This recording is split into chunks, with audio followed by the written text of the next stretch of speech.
Hello guys. अगर आप Italy में स्टडी करना चाहते हैं और इटली में स्कॉलरशिप के लिए अप्लाई करना चाहते हैं तो इस वीडियो को एंड तक देखिएगा।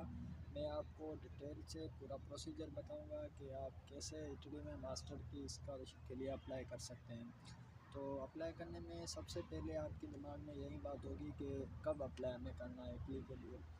तो बेसिकली इटली में जब एडमिशन होती है यूनिवर्सिटीज़ की, वो स्टार्ट हो जाती हैं नवंबर के मिड से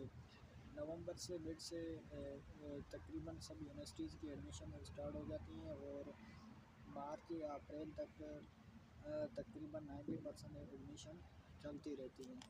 तो बात करें एडमिशन के लिए कैसे अप्लाई करना है, तो मैं आपको जो भी इटली की यूनिवर्सिटीज़ हैं उनकी एक लिंक इस वीडियो की डिस्क्रिप्शन में दूंगा, उसके थ्रू आप अप्लाई कर सकते हैं। और अप्लाई करने के लिए आपको यूनिवर्सिटी की वेबसाइट पे जाना पड़ेगा इंडिविजुअली, और हर यूनिवर्सिटी की वेबसाइट पे आपको अप्लाई करना पड़ेगा। और अगर हम डॉक्यूमेंट्स की बात करें तो डॉक्यूमेंट में आप अगर मास्टर के लिए अप्लाई कर रहे हैं तो आपकी बैचलर की डिग्री और ट्रांसक्रिप्ट, उसके अलावा इंग्लिश प्रोफिशिएंसी सर्टिफिकेट, उसके अलावा आपका आइल्स और इंग्लिश प्रोफिशिएंसी सर्टिफिकेट, इन दोनों में से अगर आपके पास कोई एक चीज़ भी है ना तो आपकी जो वो एडमिशन हो जाती है। लेकिन अगर आपके पास आइल्स है तो किसी अच्छी यूनिवर्सिटी में आपकी एडमिशन हो सकती है। आइल्स के अलावा आपको रिकमेंडेशन लेटर की ज़रूरत पड़ेगी, उसके अलावा मोटिवेशन लेटर आपको देखना पड़ेगा एक, और इसके अलावा पासपोर्ट, और ये ज़्यादातर डॉक्यूमेंट होते हैं आपको अप्लाई करने के लिए। तो अप्लाई करने के बाद का प्रोसीजर क्या होता है, वंस अगर आपने अप्लाई कर दिया यूनिवर्सिटी की वेबसाइट पे और आपको जो है वो एडमिशन भी मिल गई, उसके बाद होता है आपको अपनी जो एडमिशन होती है वो उसकी समरी भेजनी पड़ती है यूनिवर्सिटी की वेबसाइट पे। वंस आपकी एडमिशन हो गई, आपकी समरी आपने यूनिवर्सिटी के पोर्टल पे भेज दी और वो फॉरवर्ड करेंगे आपकी एम्बेसी को। जैसे ही वो फॉरवर्ड करेंगे एम्बेसी को, उसके बाद आपका वीज़ा का प्रोसेस स्टार्ट हो जाएगा। तो ये जो मैंने एक स्टेप बताया आपको एडमिशन कैसे लेनी चाहिए। एडमिशन अगर आपको मिल गई, उसके बाद आपका वीज़ा प्रोसेस के लिए समरी फॉरवर्ड हो जाएगी एम्बेसी या काउंसलेट को। और जब समरी फॉरवर्ड हो जाती है उसी के साथ साथ आपको स्कॉलरशिप के लिए भी अप्लाई करना पड़ता है। तो सबसे पहले आपके माइंड में ये सवाल होगा कि स्कॉलरशिप्स कौन कौन सी हैं इटली में। तो बेसिकली इटली में दो टाइप की स्कॉलरशिप होती हैं, एक होती है रीजनल स्कॉलरशिप, दूसरी होती है मेरिट स्कॉलरशिप। ज़्यादातर सबको रीजनल स्कॉलरशिप मिलती है क्योंकि merit scholarship university to university vary करती है, और तकरीबन 1 से 2 या 4 या 10 कुछ सीट्स होती हैं मेरिट स्कॉलरशिप की।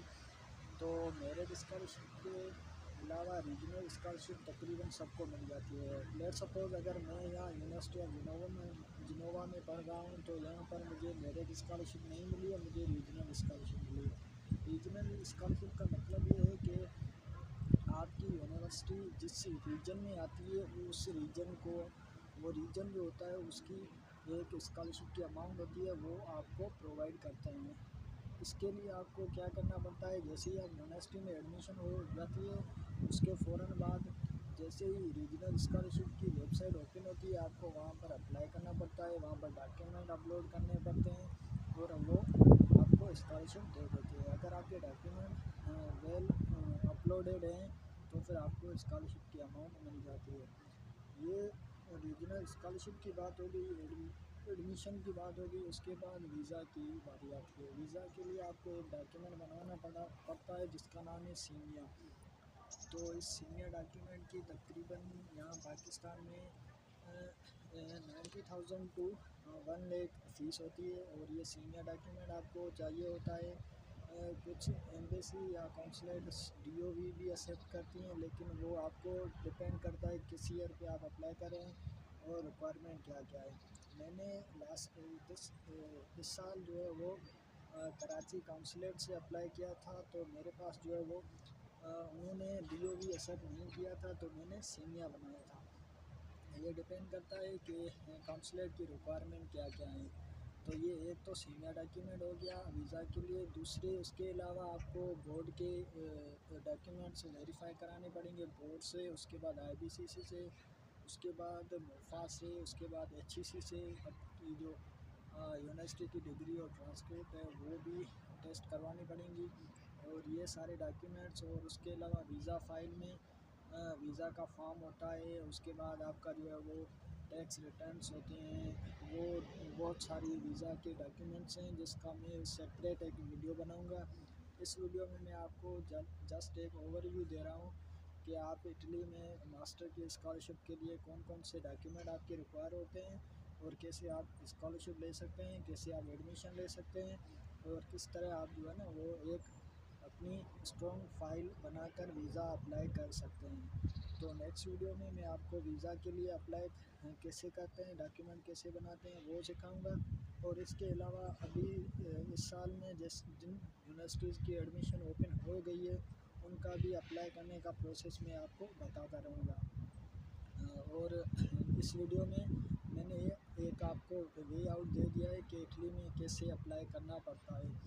अब स्कॉलरशिप की अमाउंट की बात करें तो हर रीजन तकरीबन 5,000 यूरो से 6,000 यूरो, या कोई रीजन 7,000 यूरो आपको अमाउंट देता है।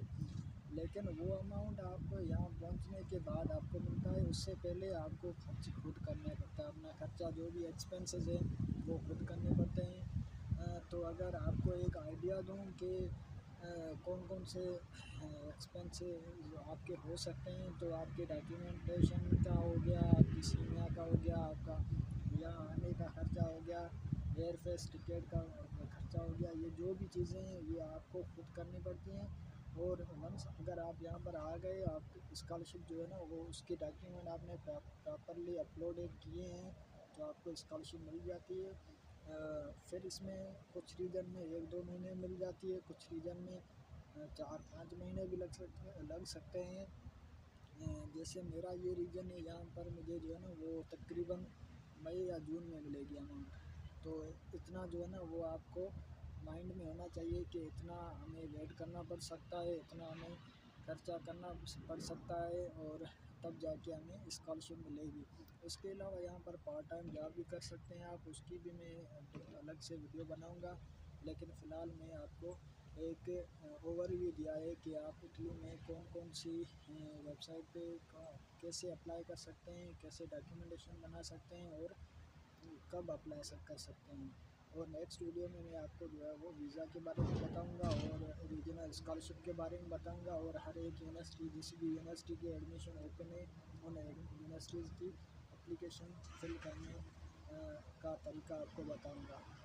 Thank you so much.